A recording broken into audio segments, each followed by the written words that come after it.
morning, I'm John Bryan, and I'm sitting here in my beautiful Lewisburg, West Virginia office, which since the apocalypse rarely gets used anymore. But it does have great internet that I pay for, so it's really good for uploading YouTube videos. This particular video I've really needed to do for a long time. It's about qualified immunity. What is qualified immunity and why does it fail at life? That was the written article that I wrote on my blog at thecivilrightslawyer.com that you can read if you go to that site. Ever since the George Floyd death, you've heard people talking about qualified immunity. And there's a lot of misconceptions out there. So, qualified immunity is a defense to a civil lawsuit.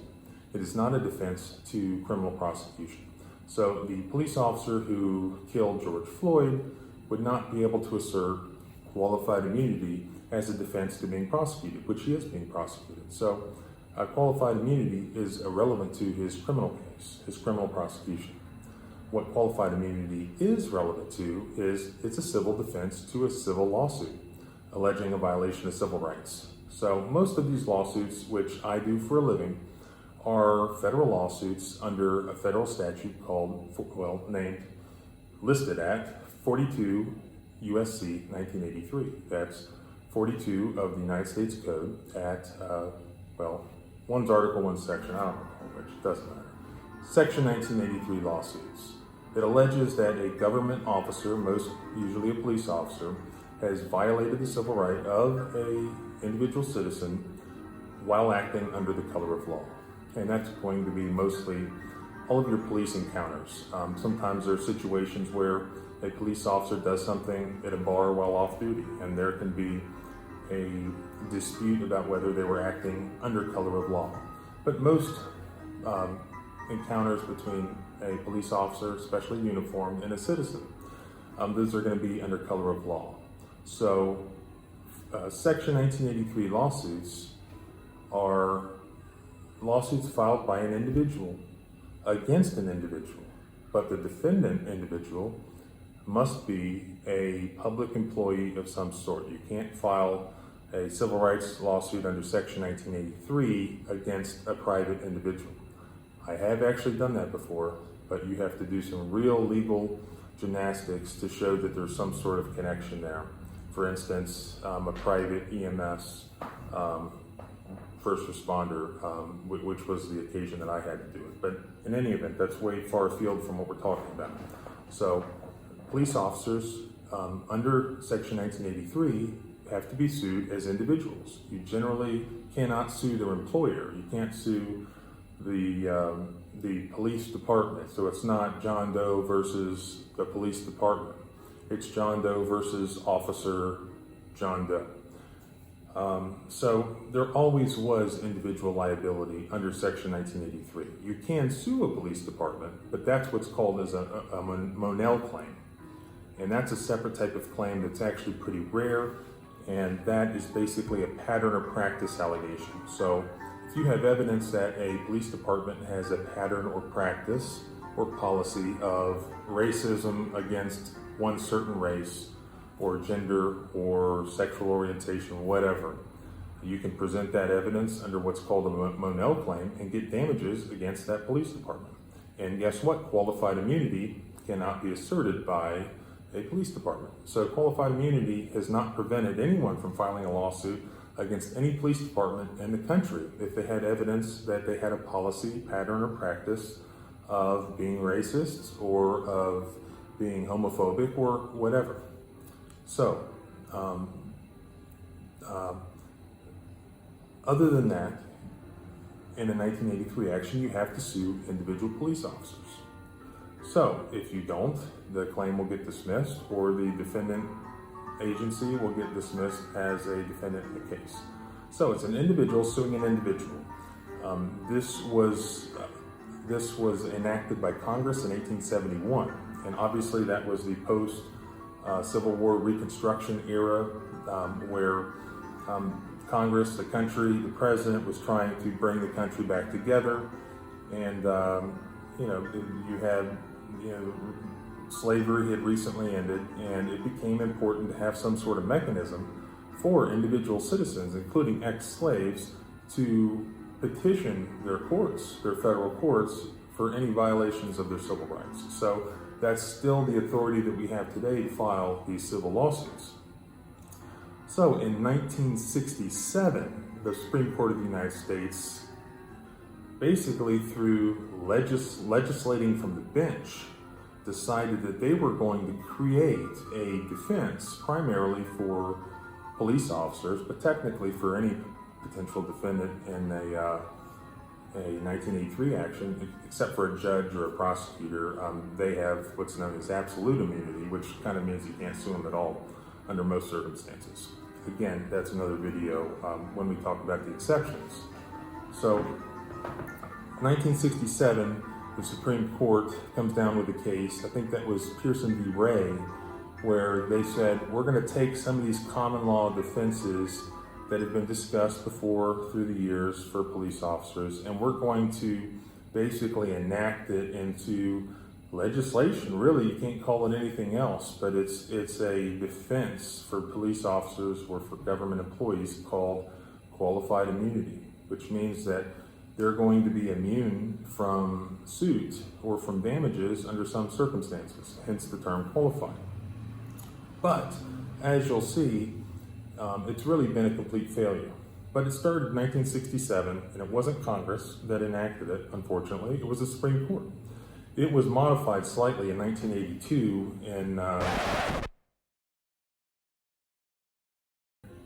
the original test of qualified immunity contained a subjective component where you could show or had to show that the defendant police officer was acting in bad faith, or they knew that they were doing something wrong. And that is complete common sense. It makes sense that if you're going to have qualified immunity, that officer should lose it if they intentionally do something they know is illegal or trying to be malicious in some way.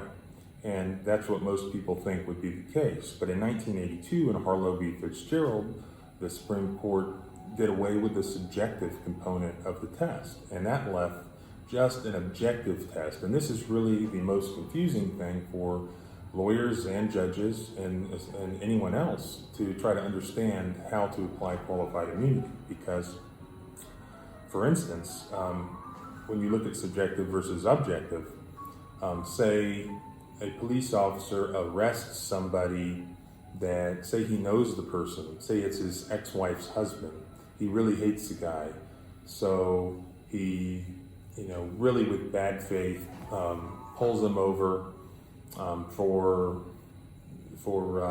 he makes up a reason. He pulls him over for something and gives him a ticket, he thought that he was doing something wrong, something illegal. He thought he was violating the guy's civil rights. And in reality, under the post-1982 analysis, that fact may not even be admissible in court. It may not even be admissible or useful in the analysis, because what the judge is going to look at is whether an objectively reasonable police officer would have thought that they were violating, an established civil right. So if the facts showed that the guy really was speeding, or there really was some legitimate reason to pull him over or give him that ticket, even though the police officer acted maliciously with bad faith, qualified immunity very well may apply, because it's judged on an objective standard, not a subjective. So it doesn't matter if the individual police officer defendant is just a complete idiot, he's ignorant, or he's just an evil dude. It doesn't matter necessarily under the qualified immunity analysis. And that's just really counterintuitive, and it's hard to explain, and it's hard to apply. So that's kind of the standard that we still have today.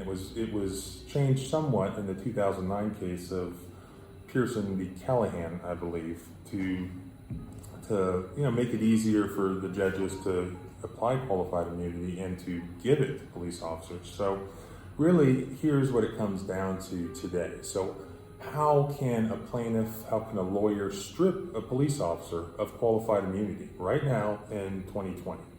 Well, there's three things that they have to do. One, you have to prove that the officer's conduct violated a federal statute or constitutional right. So for instance, a police officer performs a search of a home without a search warrant. So that is a federal constitutional right, the Fourth Amendment of the Constitution. Secondly, a plaintiff must prove that the right was clearly established at the time of the conduct. So, if it's a search and seizure case, if you're looking at case law that was violated by the police officers, if it was first issued in 2019 and the conduct occurred on Christmas Day of 2019 or on January 1st of 2020,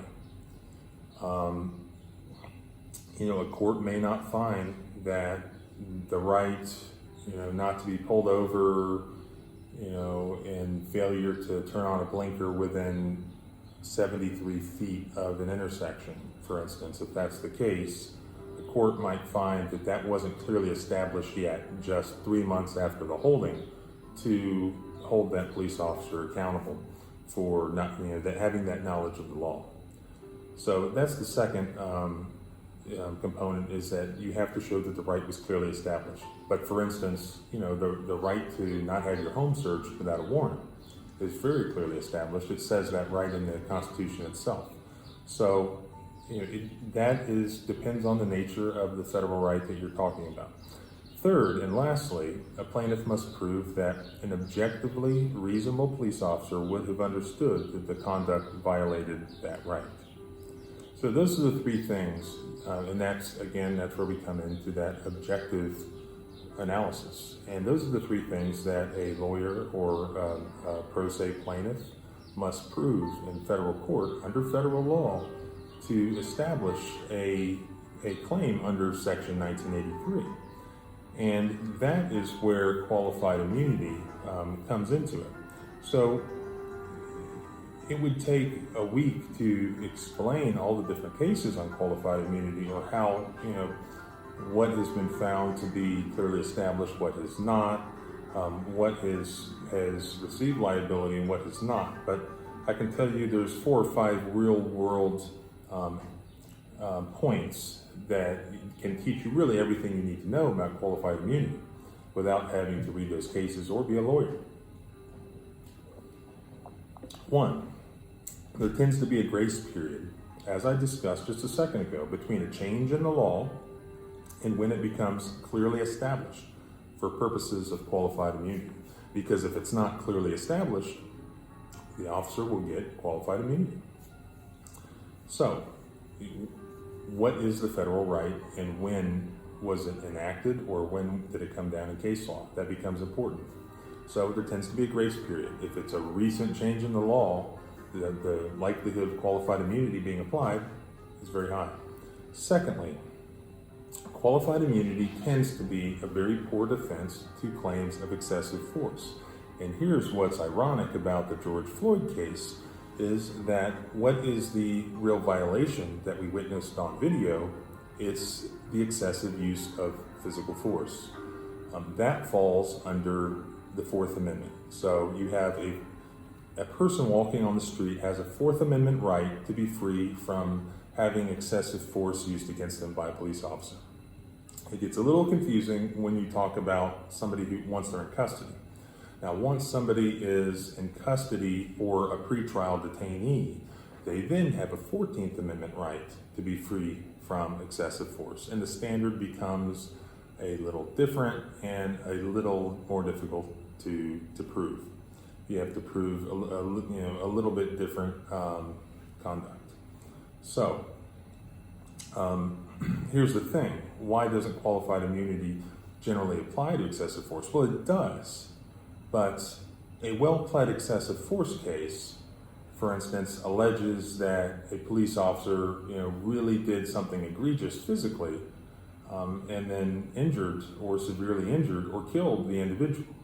Now, that's going to go without saying generally that you have the right, a clearly established right not to be killed for no reason, or you have a clearly established right not to be beaten unnecessarily.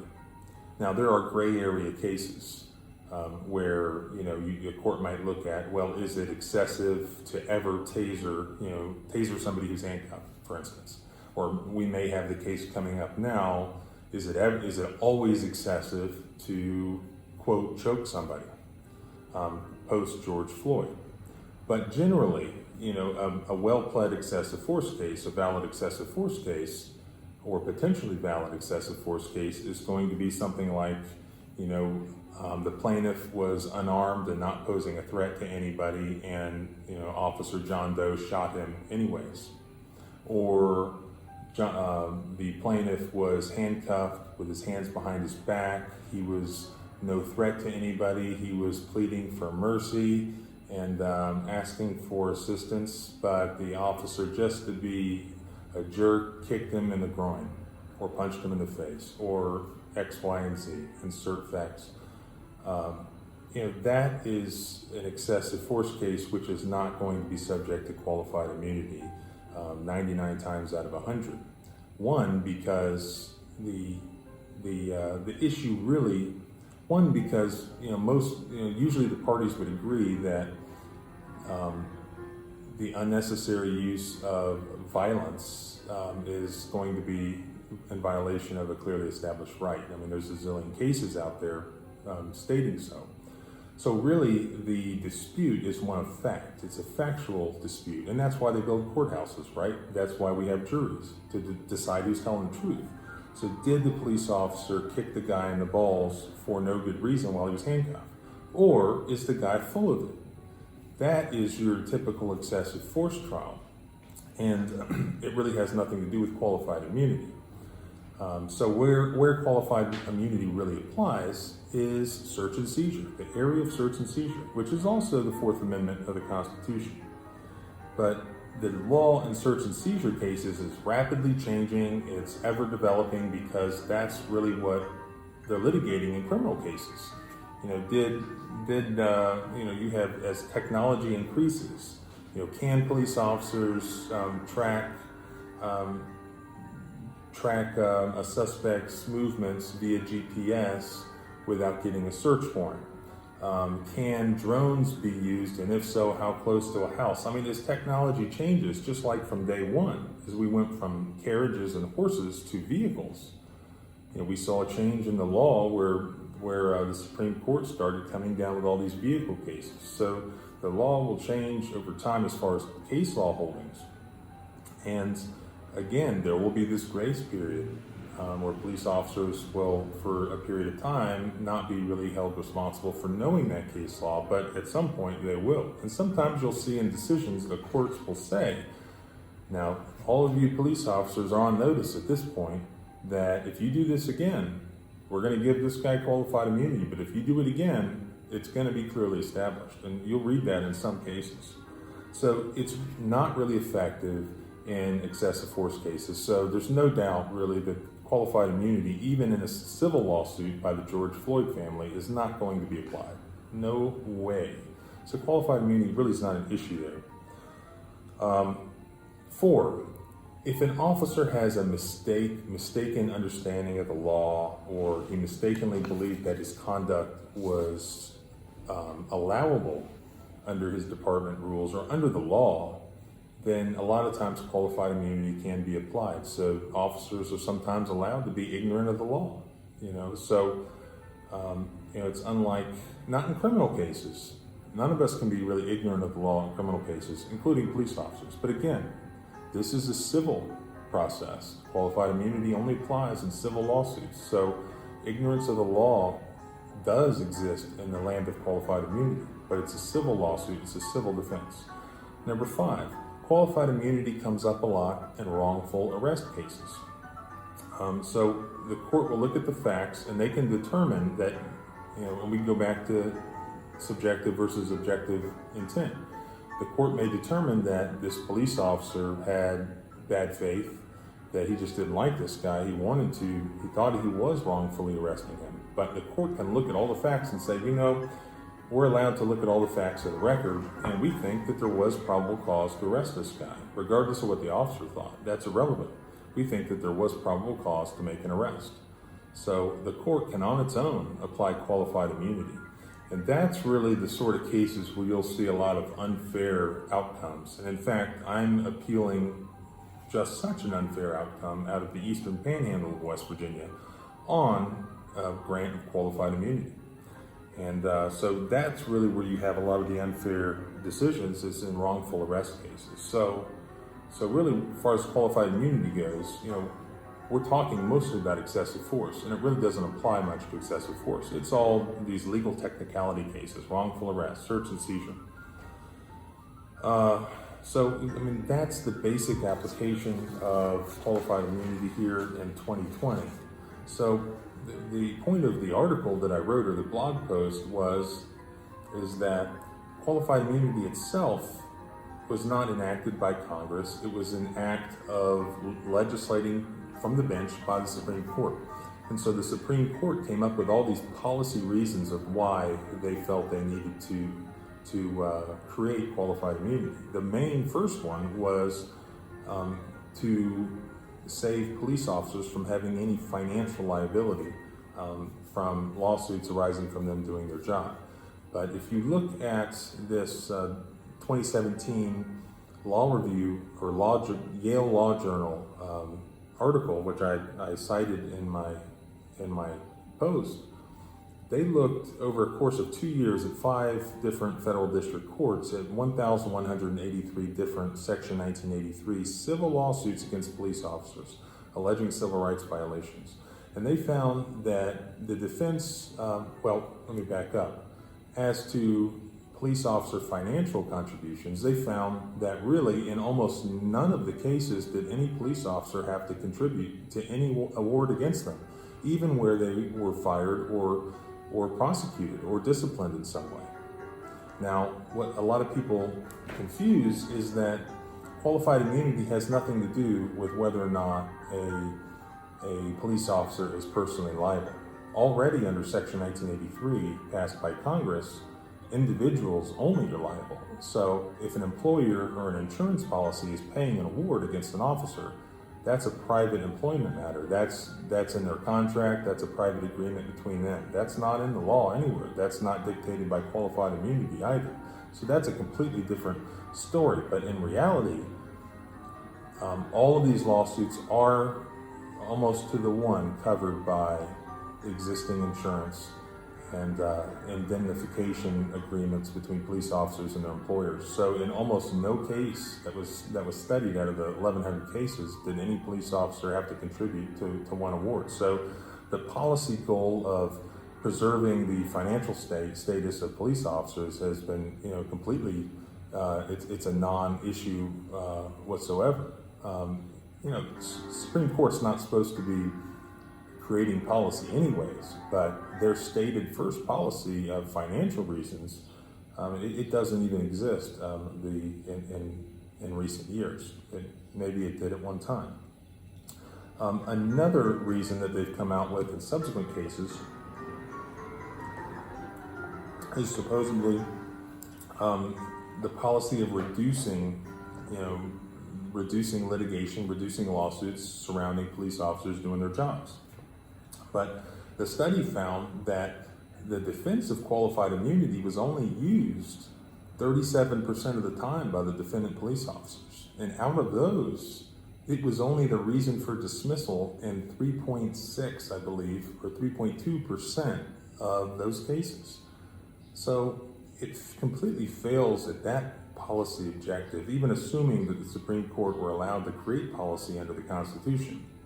It doesn't reduce the litigation at all unless you want to count the 3.2%. And mostly it comes up, and this is my experience, at the summary judgment stage. So you can assert qualified immunity in a motion to dismiss before you've had to really do anything or engage in any discovery or any depositions. But it's hard to do at that point. So usually, because you have factual disputes, so usually it comes up at the summary judgment stage. And really that's after the case has been completely worked up, you've had every deposition you're going to take, you've exchanged all the written materials that you're going to exchange, and the case is ready for trial. And a lot of times that decision isn't even being made until maybe a week, 2 weeks before trial by the judge. So it hasn't reduced any litigation. It's just a defense. It's a reason the plaintiff can lose and the defendant can win, but the litigation still took place. And in fact, as the article notes, it probably has increased the litigation, because without qualified immunity, really we wouldn't have been briefing those issues. So it is probably, in my estimation, it has increased the litigation in a case where they assert it by 50% at least. So it fails at that policy goal of reducing litigation. So the other one was, the other goal that they've set forth was that it protects police officers and government officials from the non-financial burdens of discovery and trial. So again, it fails at that, as I just explained, because they're still participating in discovery, and it may stop them from trial, but it only did in 3-point-something% of the cases in that 2-year study. So really, what is the point of having qualified immunity? It's not achieving any of its policy goals. It doesn't apply generally to excessive force claims, where everyone's outraged now about excessive force situations. The one place that it a lot of times does or can apply in excessive force cases is with shootings. So if you have the plaintiff involved in a shootout with the police, or say he's in his car and the police shoot him because he's about to allegedly run somebody over, you have a dead plaintiff. So you have a wrongful death type situation. The family files the lawsuit. But what happens is that the police officers can all testify. They can give an affidavit, they can give a deposition, that they were in fear of their life or someone else's life, that it was a self-defense situation, and the plaintiff isn't able to testify because he's dead. Now, if there's another eyewitness available, then maybe we get past qualified immunity. But if there's no other witness, a lot of times the case will be lost on qualified immunity, because there's no other evidence. So that's really the one exception from excessive force cases. The debate remains to get rid of qualified immunity. The Supreme Court has looked at narrowing it or getting rid of it. Congress has looked at getting rid of it as part of these police reforms. Again, my whole point is that qualified immunity is mostly irrelevant to what they're upset about. And what it is relevant to, it has a very limited application in real life. It does have a lot of unfair outcomes, but those are mostly all search and seizure, wrongful arrest type cases, and I would like to see those unfair outcomes change. So, what I would suggest, and really what the authors of this article suggest, is that we could just modify it back to what the Supreme Court originally intended to do, and that was to put the subjective standard back in there.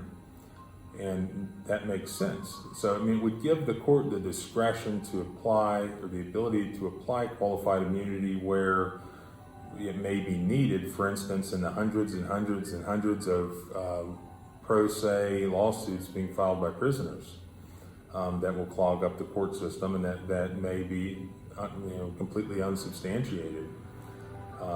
So it may serve a legitimate purpose there, but it should not be allowing police officers who intentionally act in bad faith to get out of liability. Now, they're going to be covered with insurance probably anyways, but it would be more just to allow a plaintiff who's been the victim of a civil rights violation to enforce that, or enforce liability against a police officer who intentionally was acting in bad faith and trying to violate that person's constitutional rights.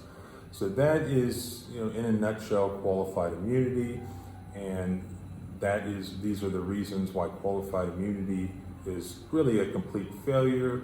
It's highly confusing, and it's serving really no good policy goal or purpose. And it is creating a lot of division in the country, but a lot of that is based on ignorance, and there might be good reason for that, because it is highly confusing. Many judges don't quite understand it, much less lawyers. So that's really it for qualified immunity, and appreciate you paying attention if you made it this whole way.